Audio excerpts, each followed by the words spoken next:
Reference tidings, friends and lovers. We are starting off with Unguess Me. And because I am the Supreme Katie, yes, this is a Christmas film, so that will not be the question today. The question is, Babe, Pig in the City, is this regarded as a true sequel of Babe Law?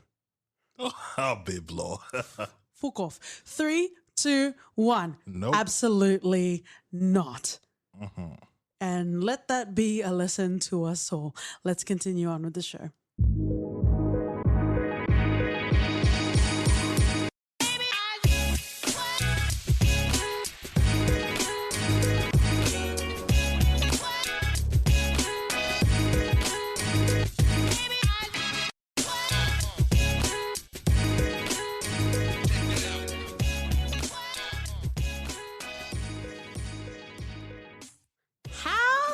Ho, friends and lovers. Welcome back to the For Your Reference podcast. You got your host, Katie. And Dottie. Clear the landline to receive a most welcome fax of a sheep pig and crossbreeding duck. Don't forget that little throwaway line in the film. We are covering the 1995 standalone in Babe Law, Babe. Mm-hmm. I said it and I'll say it many more times. We have director Chris Noonan, writers of Dick King Smith. This is adapted from his 1983 novel The Sheep Pig, otherwise known as Babe, the Gallant Pig in the US. And we also have a credited writer of George Miller. In way of stars, James Cromwell, Magda Sabansky, and Christine Kavanagh. Christine Kavanagh, who voices Babe, by the way, if you click on her IMDb, if you want to be as learned as IoT, feel free to pull your glasses up. She voiced Dexter. Really? Not Michael C. Hall. She's not a puppet inside of him. Dexter's Lab. Yeah, actual DDs of all the territories. Wow. Yeah. James Cromwell also put in tens and thousands of dollars for his own Oscar campaign, by the way. Mm. Yeah, so this film was nominated for quite a few, and I think it won for visual effects. Mm. I think, therefore I am a movie podcaster. Come and fight me, motherfuckers. This film, also, by the way, OT, was filmed in Australia. So for a long time, I just assumed James Cromwell was Australian because Magda is. Oh. Yeah. The budget was $30 million and it accumulated a worldwide gross of 254.1 million piggy coins. Yeah. That's a lot to save the farm. Oh, wow. They took the piggy to the bank. Oh, look at you. Swishing the net, OT. Love that merch. Let's continue on with first impressions, OT. Before we had started watching Babe, you mentioned to me that you had only ever heard of Pig in the Big City and you had watched it not knowing that that was a sequel of an existing masterpiece in Babe Law. I'm just going to keep saying Babe Law. Related to Jude Law. That makes more sense. So I had no idea there was an existing Babe. I think the only recollection I have was Babe Pig in the City. Yeah.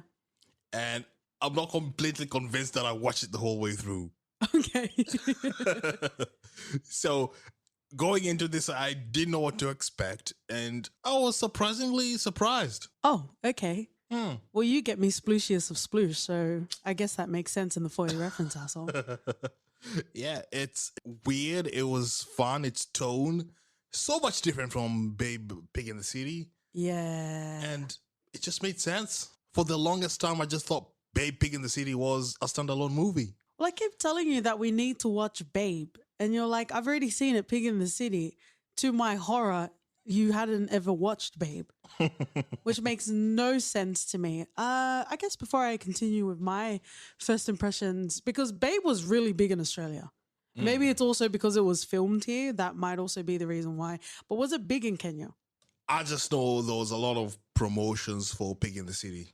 But it wasn't like Lion King, for example. No, not to that level. Okay. But the second Babe felt like a blockbuster. It was advertised as such. Okay, because I thought I heard Theo saying a few times that Babe is better than Lion King. I don't know. I can hear animals. I'm like Katie Thornberry. Oh, wow. Yeah, that's a Wild Thornberries reference. Am I old? I don't know. I think I'm in the right non-linear timeline, as the kids like to say. So my first impressions, I loved Babe. I absolutely loved Babe growing up. I was the age to enjoy Babe. I was the target audience for Babe. I also preferred spending time around animals as opposed to people. That also applies today, but as a kid, definitely so. So I really enjoyed Babe as a movie, and I'm so glad that as an adult, it still stands to the test of time today. Not even to the sense of the test of time, unlike Scorsese in Taxi Driver and The Departed, where he's using very colorful language in the first 10 minutes. It's good to know Babe wasn't like using derogatory language, which is always nice to know. But even from a story point of view, I'm glad that, even themes or, following through on introductory plot points, it wasn't even needed for a movie like Babe. And that's what I really appreciate. And, obviously we're going to get to a very learned discussion about a Universal film. And I know this isn't an animated film, but I do, I guess, want to put a reminder to people, animated films, even anime, or even things that are geared towards kids can also be enjoyed as an adult. If it's done by the right people at the helm, you can be in for a good time. Yeah, you sure can. Oh, but I felt so good, OT. I felt so good. Lately we've been going down what we think are tried and true, even well-beloved movies that you love. And it doesn't turn into any sort of enjoyable experience. I think for a long time it started to I don't know if it was bothering me, but I was very aware of the fact that things that I was deeply resonating with, that I was really finding anchorage with, was really sad and depressing shit. Like, retching on the floor, gut wrenching sort of grief, which is great. But then if that's the only thing that makes me feel, then that's a problem. But Babe came and turned it all around. And I had so much fun with this movie. You're giggling the whole way through. I was giggling. I was gaggling. I was all over the farm, I tell you. Also, another little thing, just before we leave first impressions, I actually don't like human voices superimposed over animals. It pisses me the fuck off. But Babe can do it. Babe is the exception in every single sense. I think because it wasn't done in a way where you can hear its 40-year-olds voicing an animal talking to 9-year-old kids watching the movie. I think that's what it was. Like the animals sounded like the animals, and they fit. It sounded like the animals. I told you, I'm Katie Thornberry. You're Donnie in the Thornberries. Oh, wow. You reckon? Yeah, akin to Donnie Wahlberg in the hierarchy of the Wahlbergs. He's the best Wahlberg. Is he? Yeah, some would argue. He's the best. He's the better Wahlberg. Is this the Wahlberg you'll burger on? All right. But I really enjoyed Babe. There is still enough room in my cold, cold heart for movies that are wholesome and heartwarming. True, I agree. I felt that in recent times we've watched like movies was super serious, so it was really nice just having a fun movie that you didn't have to think about too much. It was simply there for enjoyability purposes. Yep. And that we did. Well, just getting to see how Babe transverses the world. It was fun. Just generally, I really appreciated the visuals of the movie. Again, we are not talking about Pig in the City. And I also don't think it's popular enough to have its own podcast. Ew. Love me, don't fight me. It's a festive season. But I liked how it felt through way of the way it looked, if that made sense, because it was based on a novel. It felt like an animation, but it was live action, if that makes sense. And, I can consume a lot of ridiculous things. As much as I say I don't emotionally, sexually avatar tether to a lot of characters or ridiculous sort of premises, as long as you introduce it and you inform me that we're about to get into some ridiculousness, usually I'm all the way in. Oh, yeah. So, having the animals be aware that the TV is able to broadcast events outside of what's in that box and they're all watching from the window like Babe in his triumphant moment. I was all the way in. True, me too. Which brings me to, the very opening sort of sequence. It definitely made me reflect on the Miyazaki masterpieces that we did and the love of pigs. They were very clean looking pigs. They were movie pigs. Movie pigs. They were movie ready.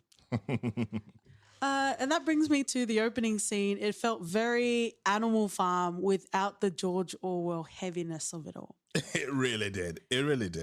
It definitely found a way to convey commentary of the perceived or actual hierarchy within the farm. And, humans, as we do, maybe even deliberately so, apply that into the real world of humans. Yeah. It has some symbolisms, of course. And I think it started off quite dark. Yeah, right? Yeah. And I thought that would be the tone for it because I knew nothing about Babe. Like that, like the documentaries that start off really light and it talks about the cruelness of the meat industry sort of thing. Yeah. I thought it would be like a Blackfish sort of commentary on us consuming meat. Yeah. But they steered off that. Yeah. I don't know if this is going to be offensive to any of our vegetarian or our vegan friends and lovers, but I actually had a very traumatic experience with pigs and my family. If you've watched any, Lilo and Stitch, or even maybe not Moana, but if you've watched any sort of Polynesian thing or people going to Hawaii, you'll see the pig on a spit, right? With the apple, or even Pumbaa and Timon, they had their animated, montage of singing. So there's actual pigs. You need to go and get them. And there was a family gathering and I must have been, 10. I think I was 10. And my dad, for whatever reason, even though I had brothers, maybe he didn't prescribe to toxic masculinity and he decided to take me to a farm. No. I didn't see or hear anything, but we had a busted up van. And that van had hardly any seats that stayed without any sort of assistance. So I was sitting in the boot holding this styrofoam box. I didn't even know what was in it until we crossed over a bumpy road. The top flipped open and the pig's fucking head was staring at me. Oh, no. Oh, bloody hell. Obviously, a few hours later, I forgot that trauma. But it was a very confronting experience. But the reason why I wanted to bring that story up, aside from you all feeling sorry for me for whatever reason, was that I think I just disassociate meat eating with the actual animals. You don't want to think about too much. You don't want to think too much about how it gets there. Yeah, but it's also, I didn't grow up on a farm, so a lot of the meat just came from the supermarket as well. So it's one of those things that but you don't think too much about, especially as a kid at 10. True. But then I have a problem with things on a spit. I just don't, it puts me off meat completely. Like, really? I can't. Okay, we're getting into childhood traumas. Why? I have no idea. I just, it's too fucking real. What if so you mean if you see it on the spit, not if you get to eat it from the spit? Both. If I see it on a spit, I can't. But we've been to Brazilian restaurants where they have it on a spit. I just don't. Well, it's not, it's kind of like a foil, like a fencing foil, but, Yeah, it just puts me off. Do you mean like a pig on a spit? Yeah. I see it on TV and I'm like, yeah, I can't do that.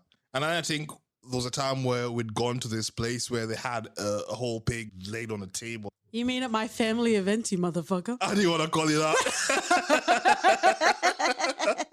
That's like the prize of the table. And I was like, I'll just stick to veggies. Thank you. Well, to be fair, everything that we cook has meat in it. So I'm sure there are meat in those veggies too. Probably, but it wasn't on a spit or on a table. Just, it's full-blown self there. That's interesting. Or maybe it's just because you didn't grow up with it. I don't know. Yeah, it just puts me off completely.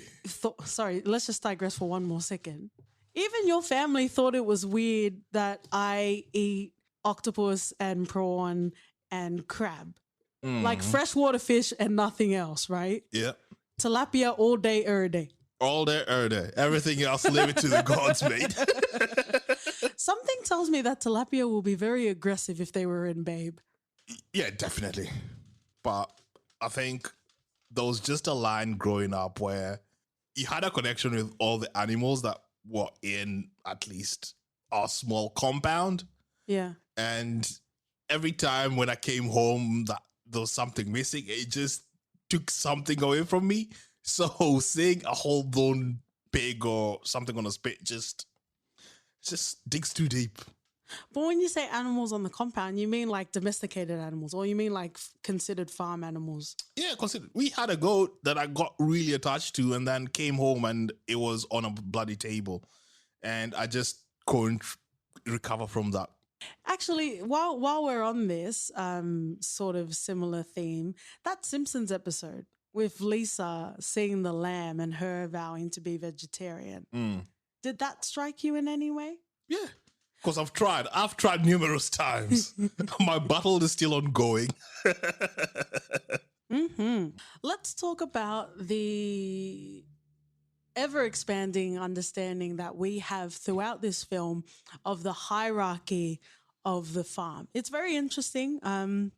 I don't think it's anything different to like a human sort of logic to animals and how it works. You know, I don't even know what cats brought to the table. Do you remember? Cats just brought beauty. Yikes. That's what they said. That's what the cat said. I bring beauty and to show affection to the owner. And if you own cats, you know they don't show any fucking affection, mate. They choose. They choose when they give their affection, and I don't like that. Mate, I don't know what cats you had. The cats I had growing up, they did not show any affection whatsoever. I've never had a pet cat, unless you call that temporary pet cat we had in Kenya. We don't. Oh yeah. Yeah, we didn't. I've always been a dog person. Cats, I don't know her. Oh. Okay, so according to the world of OT, cats are for beauty, dogs are for herding sheep, cows provide milk and sustenance. The rooster to breed with the hen. Yeah. And apparently it lost one of its function to the duck in this movie. Yeah. I want to farm. I want to get to a point where I see animals acting like other animals. Like, I think it'll be really cute. Aside from the fact that Theo is kind of like a big cat, I think he fits more into the cat species as opposed to a dog. Yeah. And we've also got the horses that are pretty much useful in every sense and have really pretty boots. Very cute indeed. It was interesting, and again, it is considered a movie for kids. So there was a lot of depth that I appreciated, but I was also like, how dare you bring so much quality into a film that the main audience probably doesn't even notice or even care about. There was a lot of rhetoric and, you know, statements that were made throughout the movie from all different animals in the hierarchy saying, you know, he should accept what it is and be thankful for it. So I wanted to talk about that a little bit. Yeah, there's an air of it is what it is, you know, just go with the flow. But the little pig that would not let it be. Yeah. And it was just sort of motivational in a way, you know. Absolutely. Saying a piglet trying to non-trademark trying to really put himself out there to be better than what the world perceives of him. Yeah. Because if we go back to the opening scene with the narration, and, you know, narration is here, there, everywhere. I think everyone has their own opinions about narration and whether it serves a purpose or not. I really appreciated the narration, especially the way that they set the tone for the movie, because they were saying that if you grow big and fat, the faster you grow big and fat, you get taken to a paradise. Non-spoiler, Attack on Titan. Like, you get taken to an amazing place, so amazing that you would never want to come back. That is some real sad fucking shit right there. Yeah. Because you start to realize your mama's not coming back, and you make these stories of why they're not coming back. Right? And you see them carted off, and then obviously there's the reveal that the truck is going towards a butchery. You know what was interesting? They use the word piggery. And I don't want to look it up because it's too negative in the world if that's not an actual term. A piggery. A piggery. Maybe it's one of those cafes in Japan. You know how they have like cat cafes? You go to the piggeries. I think I will allow you, OT Cuban, to invest in that idea. I will offer you 0.5% equity. Deal. Oh, but I really love it because as deep as it is, as layered as it is, it's still accessible for the target audience being younger kids. Because it is explained in a way that is understood on multiple levels. Yeah, but I think as an adult watching this, you take it in from a different level. And it's not just solely, talking animals and that's fun. And, you get to see a lot of nuances that maybe the younger audience would miss. You get to see how Farmer Hog gets along with his day-to-day. We can see that he's clinging on to the old ways of doing things. He has his kids who, I can't believe you're still using a horse and a cart. Imagine a fax being the revolutionary invention, right? And I know you just completely slipped past it. I don't know why this is a chip on your shoulder, but I don't think anyone was questioning whether you were smarter than the target audience of Babe. Like we know that there's multi-layered messaging in Babe. So no one's disputing that you are picking more from this than a child, OT. Just putting it out there. You are fighting some very hidden battles at the moment. Yeah, it was just good to see him try something different. And I think if Esme didn't have a convention, then he wouldn't have tried something different. He wouldn't have tried taking Babe anywhere. Yeah. He probably wouldn't even have entered the competition. He looked like a guy who just didn't want any confrontation and he just went along with it most of the time. Okay, it's 2020 and I love that you're propping up women, but Esme isn't the woman you need to prop up. I'm not propping up Esme. But I'm saying she wasn't really that extraordinary. I didn't say she was. I just said if Esme was there. Oh, so you say she was getting in the way of progress? Yeah. Oh, so apparently in this time machine, we are not in 2020. We're in the 1950s. Yeah, because I didn't know where you were going with that. And I'm like, there are other women that deserve propping up and not Esme. Sorry, I'm not propping her up at all. But what I thought was really interesting, despite being a technophobe, one of the saving sort of graces for Farmer Hoggett when, Babe started to get well again to compete, he used the fax machine. But he didn't have a problem with the fax machine. It was Esme. Esme was... What? Okay, I see where this is going. I see where this episode is going. There was a way in which they lived their lives, and she was quite content to keep the status quo. And we got to see a better dynamism between the two. When Esme wanted to kill Babe to have him for Christmas dinner. Oh, did we say spoiler, spoiler, spoiler? Oh, if you're thinking Babe is a movie about a pig that goes into a farm and it's not meant to be eaten, I guess that it's a fucking spoiler. Jesus. Well, I guess Peppa Pig is in for a very dark ending then. Also saying, we got to see a better dynamic of the two because he couldn't come straight out and say, hey, Babe, my wife, Babe. I don't see. My wife, Babe, not my pig, Babe. Yeah. Qantas must be interesting when you're, Babe, no, wife, Babe. Keep going, Babe. Anyway.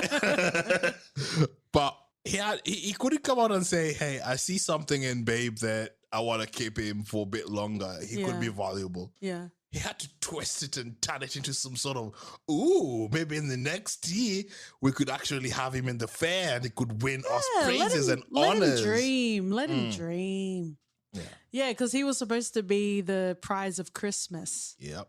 And Esme was very bent on that. I didn't grow up in a farm, but, my family in Tonga, I've been there a couple of times, and that is what pigs get fed. That slop.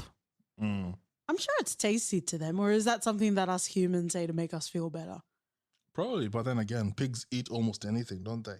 Yeah, especially Mr. Woo's pigs from Deadwood. Oh, well, those pigs were there for a completely different reason. Yeah. So yeah, definitely go and check out our Deadwood episode. I like how we keep referencing it in our recent episodes. Our first year of podcasting routine. But yeah, going back to the film, it was sad that Farmer Hoggett couldn't just live his dream. He had to package it in a way that made sense in Esme's brain. Yep. Which, I don't know, at that point, don't you just let people live and be happy the way they want to? Yeah, I guess. Well, I think back then divorce wasn't such a big thing, was it? Wow. Do you hate Esme that much? I don't hate Esme. I'm just saying it just looked like a relationship that wasn't working at all. Okay, if we had time to create another podcast, it would be OT's Will They Divorce or Not? True, babe. I was I was going to come for Sarabi and Mufasa, but I think you'll come for me. I enjoyed it. Well, you know, once I think every sort of interaction that Farmer Hoggett had with Babe, or his, as he would call Pig, it was fun because, again, we've kind of shattered the world of reality where animals can talk. So you're kind of bought into that. So every time he would look in the direction of Babe, aside from him segregating the colors of the chickens, you know, because this was made in the 90s, not in the 1950s, like we've established. But even with those sort of moments where he would look at Babe and be able to understand that there was more than what, you know, the usual sort of animal behavior would be, because we had, you know, disbanded the reality, I was enjoying it, you know. I was like, oh, he's actually starting to understand Babe as a actual entity, not just as a pig. True, which was surprising then to come to the scene where Babe runs to the farm and sees that the sheep had like the stray dogs were attacking. Yes.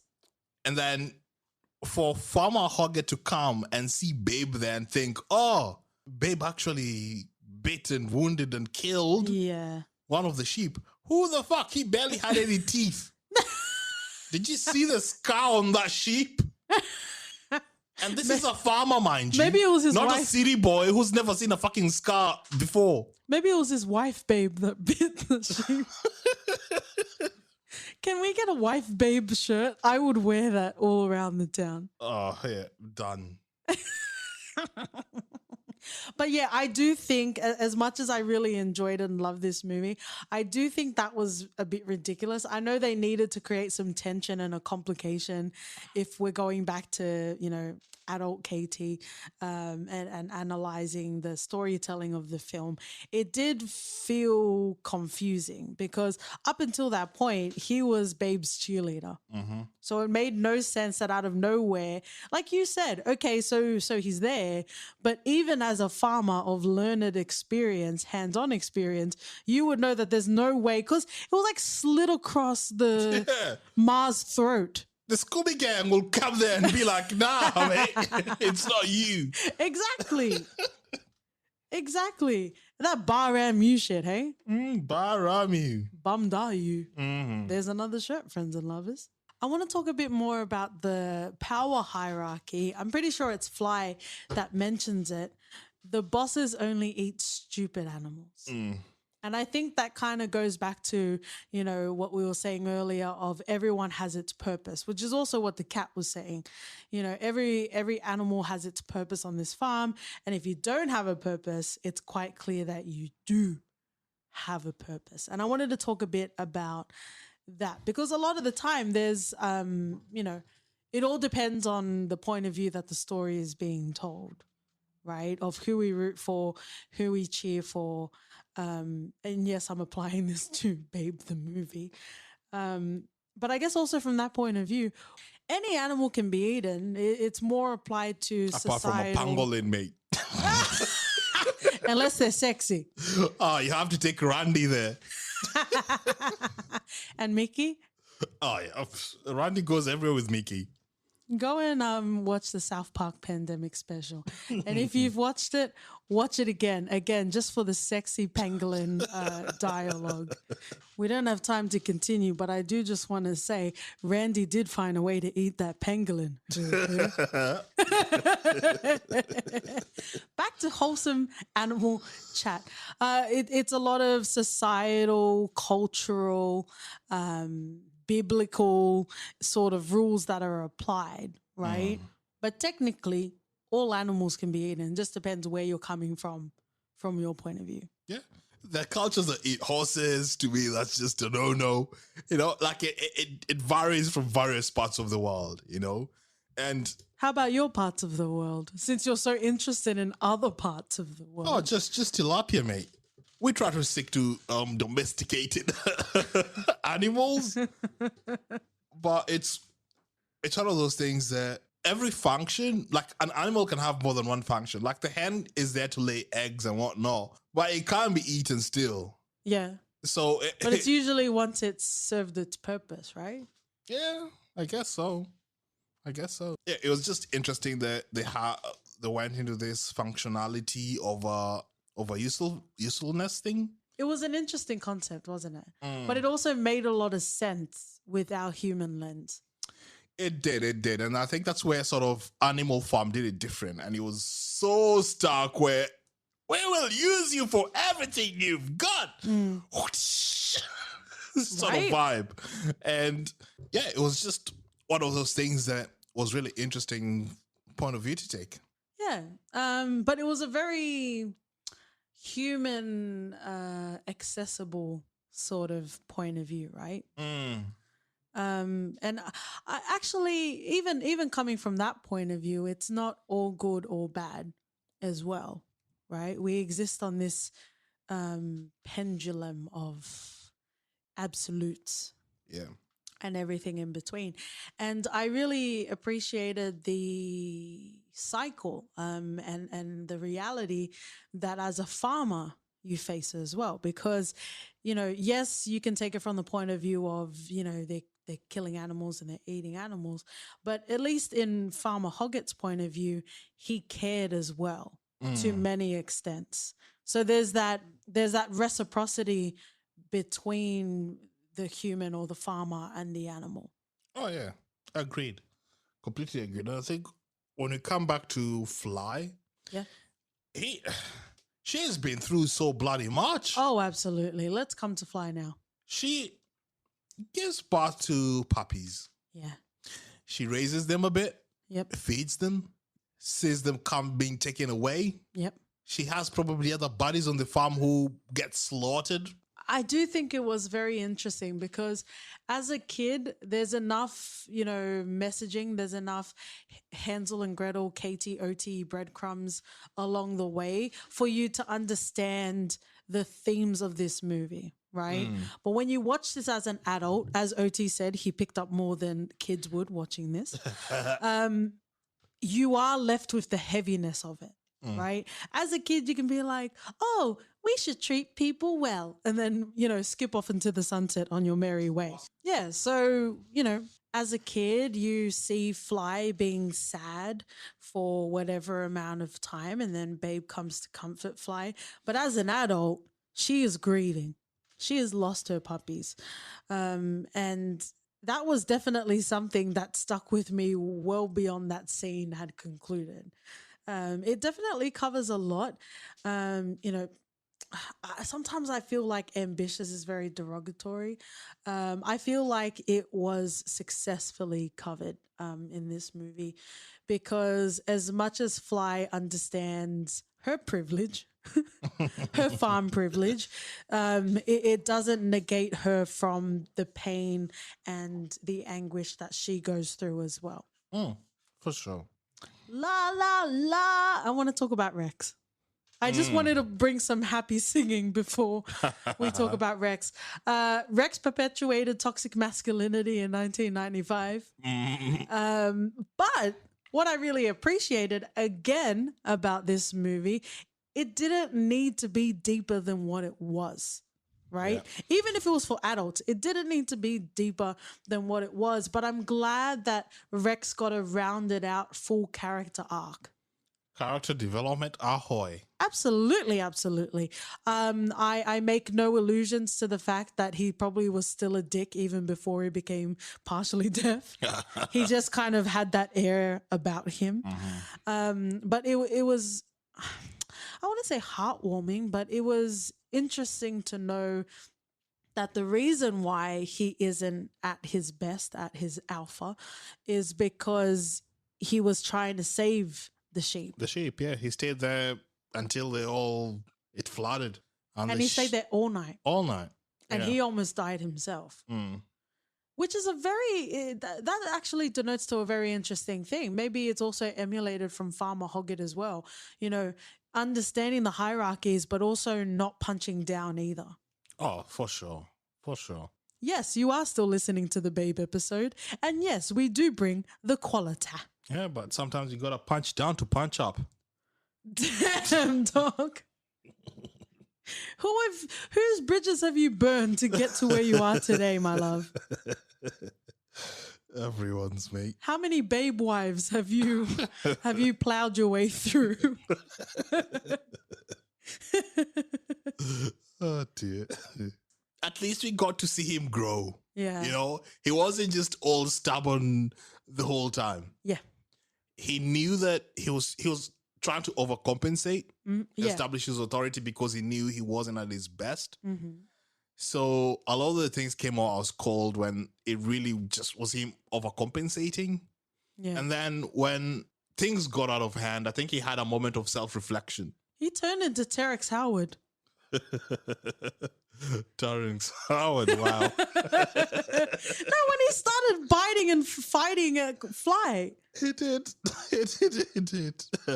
And at least he wasn't put down. I think there was that bond between Farmer Hoggett and him. And it was just, Rex has brought so much victory and he's a good working dog to the farm. So the better alternative was, I wouldn't even castrate him. It was just a matter of make him mellow for a few and see where it goes. Yeah, we've given Theo those sort of not necessarily sedatives, but like things to calm him was the word, because he's really bad during storms. But you could see he was still suffering.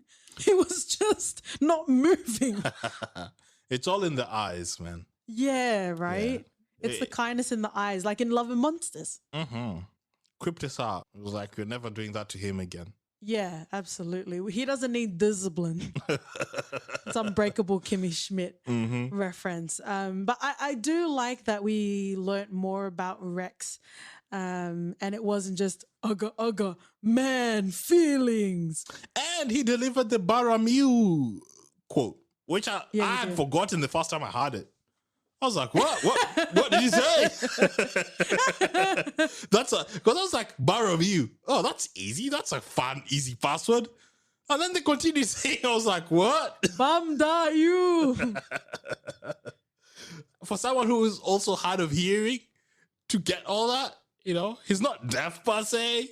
Nice. Office reference. We did cover The Office, OT. We can be mainstream gals when we want to be.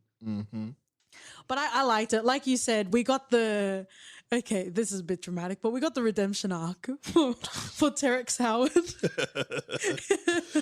We sure did. Before we move on to other characters, I just want to say I really appreciated the scene with Farmer Hoggett and Babe, where Babe was like ran off and was shivering and was scared and was losing fluids. But I feel like Babe was only gone for a day. But hey, maybe pigs have a different metabolism because apparently Babe was dying after a day. But anyway, and he was trying to feed Babe, but Babe wasn't responding until he started singing. And then they had a whole sequence of him doing a whole dance for Babe. And the animals came on the and animals see him came, dance. and Babe the dick was too hungry, so left the room. But in that moment, it was a very triumphant moment. And I think this appealed more to the adult me and not the child me. But, you know, we've all had moments where everything is going wrong and you just need that one moment of levity, even if it's levity you bring into yourself. Oh, for sure. And I think one of the things that also highlighted this sort of relationship with between Farmer Hoggett and Babe was when he let Babe into the house when apparently only dogs and cats were allowed. Yeah, so he was breaking those barriers. And for Babe to be in the house and the cat to be like, nah, man, this is my territory. The cat couldn't read the value room. Yeah. That's why cats are fucking... Anyway, I wasn't going to finish that thought. Do you think cats were worshipped in ancient times or they were ruling by fear? Ruling by fear. Right? Mm-hmm. Maybe the cats found a way for the pyramids to be built. I don't know. Probably. Welcome to Refnon territory. Actually, don't. Don't welcome. Conspiracy, eh? Wow. This is who we are now. But anyway, yeah, because he had just one chance to just be in the room and to accept that Babe would also be allowed in. But nah, man, he's got to have the whole house. But I think there was something in the narration saying that cats are usually good-natured. Lie, but there's usually just a few bad apples or something like that. Do you think the cat cut the electricity? Surely not. Well, we don't know how tech-savvy this cat is. I bought into a lot in this movie, but I don't believe the cat. Well, skip the parts where they're talking, but him, the cat cutting the light, that's where I draw the line. Trust me, I know all about spiteful pussy, but I just don't believe it. What was very interesting was, when the cat was corralling and, coming towards Babe when Fly left, I thought the cat was just going to attack Babe again, physically. But what the cat did was much, much worse. Yeah. And you know what's terrible to a child or at least someone that hasn't experienced the real world? Shattering that facade. Mm-hmm. And that's what the cat did, because at no point had anyone ever explained to Babe that he was there for food. Oh, yeah, for sure. That there wasn't really any other purpose in this logic and this hierarchy for a pig other than to be eaten. Truth doctor. Mm-hmm. Did you ever believe in stuff like Santa growing up, or Easter Bunny, or what else is there? Fucking elves? Do you want to hear a real struggle story? Yeah. I didn't fucking care. I just wanted presents and a good meal. Off the gate, we knew that was bullshit. Really? It was just a movie thing. Like, our parents were just like, nah, that's a movie thing.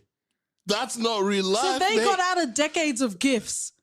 What gift? You get a bloody Christmas card and that's it. You have a bed, that's your gift.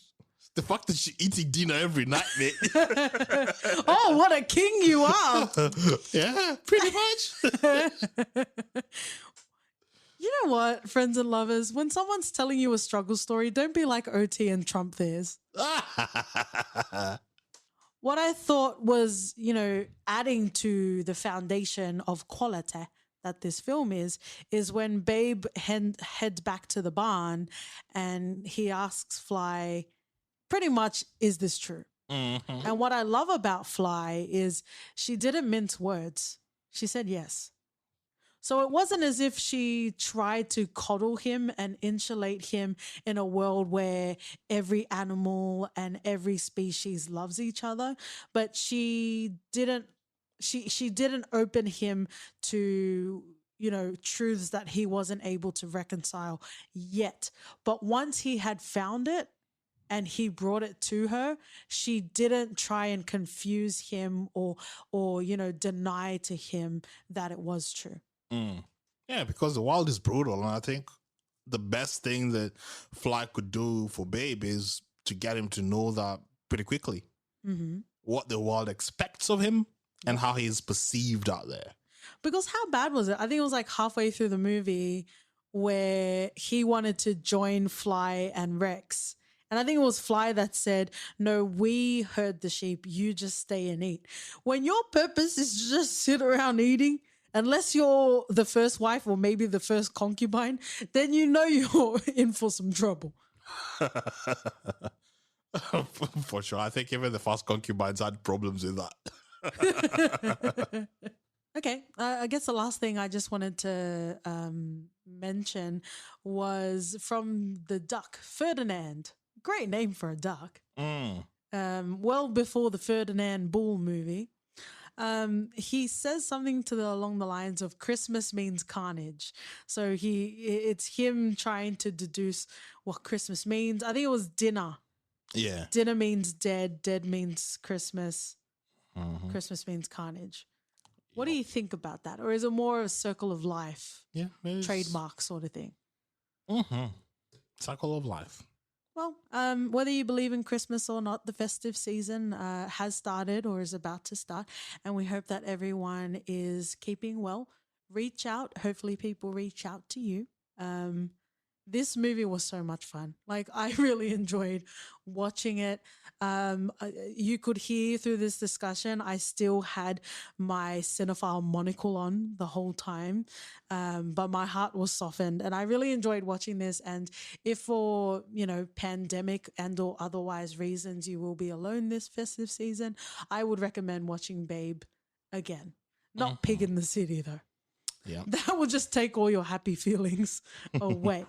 But again, thank you guys so much, not only to listening for this episode, but also tuning in throughout the years. We fucking love you guys so much. Let's finish off in a segment we call For Your Reference. OT.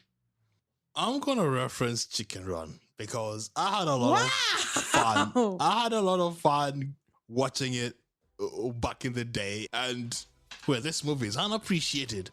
And it should definitely be getting accolades. Nice. Very nice, OT. And I will reference, I think for the second time on this podcast, because we had The Hunt, I will reference a 1954 Animal Farm. Mm-hmm. Very good choice. I also like to think, OT, that we are good choices.